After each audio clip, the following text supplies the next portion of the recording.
ஐயா. நான் 4ஆம் வகுப்பு படிக்கிறேன். ஊராட்சி ஒன்றிய தொடக்கப்பள்ளியிலிருந்து சேப்பாங்குளம்பட்டியில் படிக்கிறேன். நாடு பார்த்துண்டை இந்த நாடு பார்த்துண்டை தன் வீடு பார்க்காமல் வாழ்வு பார்க்காமல் நாடு முன்னேற நானும் உழைத்து வர நாடு பார்த்துண்டை. அனைவருக்கும் வணக்கம். கல்வி கண்திருந்த கர்மவேல் காலத்தில் அழியாத பெருதலைவர் காமராஜர் ஐயாவை பற்றி இப்போ பேச போகிறேன்.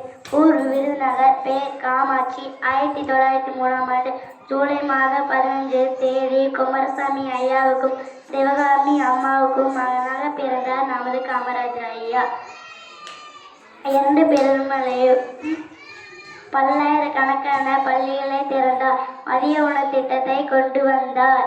2 பெருமளை உருவாக்கி கிங் மேட்டர் ஏழைகளின் நெஞ்சில் நினைத்தபார் நமது காமராஜர் ஐயா. தமிழ்நாட்டை அவர் ஆட்சி செய்த காலம்தான் இன்று வரை பொற்காலம்.